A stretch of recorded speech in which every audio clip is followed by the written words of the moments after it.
Olá, tudo bem, meu povo? Saudade de vocês.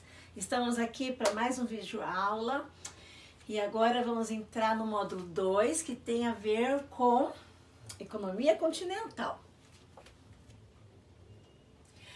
Quais são as características dos países desenvolvidos e dos subdesenvolvidos em relação a quê? Não mais a urbanização, que nós já vimos, e nem as redes urbanas e população. A gente vai ver agora sobre a economia. Olha só, os países desenvolvidos, ele tem todas as características possíveis para dominar os subdesenvolvidos. Por quê? Porque eles estão, na verdade, com alta tecnologia, pesquisa científica de ponta, eles têm estrutura industrial sempre a melhor, né? Como nos Estados Unidos, nós temos o Vale do Silício, uma das regiões mais com maior tecnologia. E quando se fala em agricultura, a agricultura dos países desenvolvidos é uma agricultura moderna. Além de ser moderna, é uma agricultura de grande produtividade. Por quê? Tanto a agricultura quanto quando fala-se agropecuária, está se referindo aos dois, tá? A agricultura intensiva ou pecuária intensiva é aquela economia, é aquela atividade do setor primário que se preocupa em produção em grande escala. Quando eu falo em grande escala, eu estou falando que não é só para atender o mercado interno, é para atender o mercado externo. É grande objetivo. Tanto é que vocês veem aqui algumas imagens apenas de técnicas, de menos mão de obra e muitas máquinas, porque isso vai fazer com que a produtividade aumente. Quais setores da economia que nos países desenvolvidos, voltando a dizer sobre a economia, que vai se destacar? Ai, Pro, mas só dois setores? Porque você olhando aqui, ó, eu circulei, inclusive, dois setores. O setor secundário e o terciário. Mas qual é o setor secundário? Tudo que se refere à transformação. Portanto, são as indústrias, certo? E o terciário? Eu, Lucimar, professora Lucimar Porangaba, eu sou do setor terciário. Qualquer profissional liberal, ele é do setor terciário. Nós somos prestadores de serviços, certo? Aqui nós temos aqui, ó, professores, aqui uma via aérea, aqui o combustível. Nós não circulamos esses aqui, ó, esses três aqui, que são do setor primário. Mas só tem esses setores? Não, nós temos o quaternário e o quinário, certo? Também. E o interessante é você observar que o que se destaca, no caso aqui, os países, são Estados Unidos, Alemanha e Inglaterra. O Reino Unido, que se encaixa aí em 4 países, né? População economicamente ativa.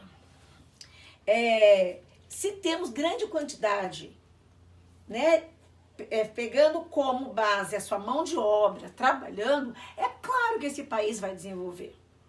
A economia vai se estender muito mais, tá? A bateria está acabando, hein, povo? Espera só um pouquinho, a bateria está acabando. Elevado nível da população, referente a quê? Elas vão ter, aqui já entra um pouquinho da área urbana, né? Mas se tem economicamente, se eles são bons, é óbvio que vai estar aqui totalmente se referindo à habitação, saneamento, redução da população, né? E elevada expectativa de vida. Mas agora, quais as características dos países subdesenvolvidos? Você já sabe. Com certeza. Quando se fala em não estamos falando do Brasil. Não. Porque o Brasil é um país emergente. Mas, professora, o que é um país emergente? Um país que está em desenvolvimento. Normalmente, para quem fica mais claro para alguns alunos, eu digo o seguinte: é um país, quando estamos na escola, eu falo, não é criança, não é adulto, ele é um adolescente. Então, o país emergente está em desenvolvimento. Muito bem. Os países subdesenvolvidos foram colônias de exploração.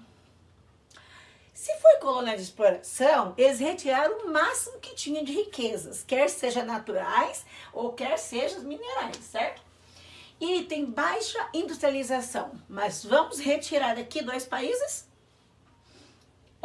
Brasil e México. Eles são considerados dragões. Dragões não, eles são considerados emergentes, tá? E nós temos dependência econômica, cultural e política dos países envolvidos? Claro! É claro que nós temos. Mas como assim, professora, cultural? Vai falar que você não assiste nenhum filme internacional. Vai falar que você não gosta de música internacional. Vai falar que você não gosta de algo importado. Percebeu? Que nós somos dependentes tanto de cultura quanto da mercadoria também, né?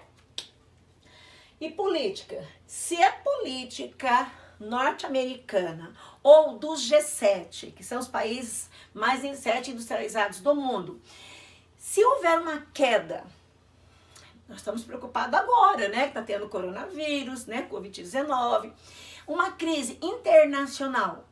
Os países subdesenvolvidos vão sofrer as consequências ou não vão? Claro! Afinal de contas, eles compram nossa mercadoria. Nós vendemos matéria-prima ou produtos semi-industrializados e eles compram, nós compramos lá a tecnologia deles, né? E também pesquisas científicas, apesar de nós termos muito também no Brasil, certo? Então, assim, os países são dependentes economicamente, culturalmente e politicamente, tá? Ainda falando do subdesenvolvido, que eu já falei, olha só, eu já falei antes, do baixo nível de conhecimento científico e baixa produtividade, utilizamos muito mais mão de obra. Professora, a senhora está generalizando. É claro que eu estou generalizando. Temos fazendas aqui que tem alta tecnologia? Claro, mas eu estou falando de um número reduzido, certo? É um número reduzido, são poucas pessoas que têm maiores condições. A maioria não tem. Falando de população economicamente ativa, mas o que significa isso? São pessoas que ainda conseguem trabalhar. As crianças são economicamente ativas? Não. As pessoas que já são muito idosas, que não trabalham para ter lucros, né?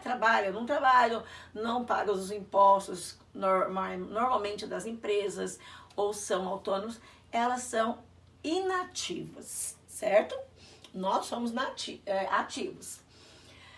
Aqui, a população dos países subdesenvolvidos, eles estão predominantemente no setor primário e terciário.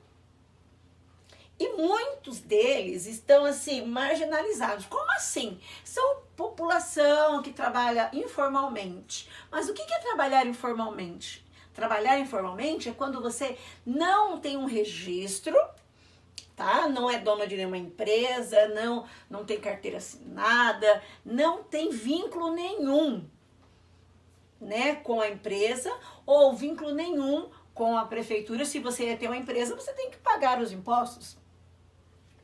Então, são pessoas que vivem aqui à margem.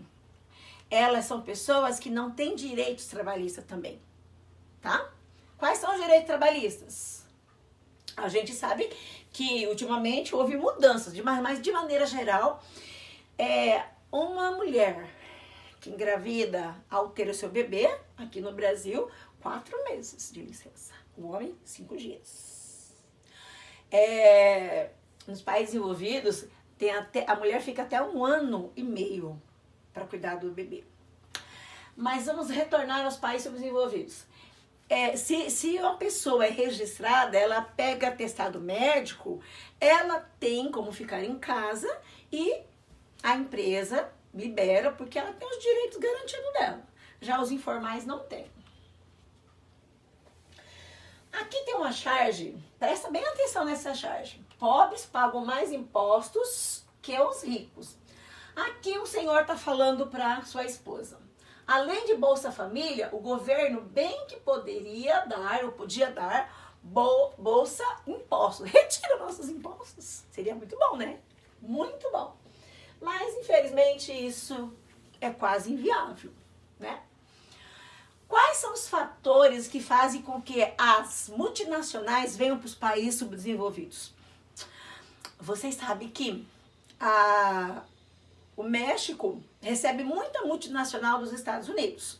Por quê? A gente fala assim, ó, inclusive aqui do Brasil nós temos uma empresa canadense, aqui no Mato Grosso do Sul, ali em Três Lagoas. Mas por que elas procuram os países em desenvolvimento ou sub? Porque são boazinhas? Pense bem. Não é isso não. Mas, professora, o que eles trazem de benefício para o país? Olha só, primeiro passo, quando nós recebemos essa empresa canadense, que é de papel, né, que eles produzem papel ali na Três Lagoas, eles pagam os impostos pra gente. O governo dá uma taxa X, que você tem que pagar de impostos por ano. Mas também ele pode deixar isento por um período. Ou seja, um período sem pagar nada. Porque o objetivo do governo é dar emprego à população. Dando emprego, a pessoa vai produzir mais, vai consumir mais ou não vai? Claro que vai. Aumenta os impostos do governo ou não? Estadual? Claro que sim. Então, assim, a gente fala que as empresas multinacionais, elas são maquiladoras. Quando vocês, meninas, passam a maquiagem, para que serve? Vocês nem precisam passar maquiagem, eu sim. Por que vocês passam maquiagem? Para esconder algumas imperfeições? Se vocês tivessem, né? Que eu acho que não tem. Mas então, passa maquiagem para isso, para esconder algumas imperfeições. A mesma coisa, a gente fala maquiladoras, porque é exatamente isso. Ele oferece emprego para a população, mas, olha, a professora quase caiu aqui agora. Mas também eles retiram o máximo que puder, mão de obra barata, matéria-prima barata, que no país de origem ele pagaria muito mais. Para você ter uma noção, a minha dentista disse na semana passada o seguinte: os Estados Unidos e Canadá estão de olho no Brasil com a Covid-19. Mas eu falei, o que tem a ver uma coisa com a outra, né? Aí ela comentou que ela tem um irmão que está nos Estados Unidos e a prima no Canadá, e que eles estão contratando um funcionário. Claro que a pessoa tem que ser muito fluente no inglês. Está contratando um funcionário brasileiro para trabalhar numa multinacional, só não disse o nome, do Canadá e Estados Unidos. Por quê? A mão de obra é mais barata. Ele não vai sair do Brasil. Com essa de muitos funcionários trabalharem em casa, esses países envolvidos ficaram de olho.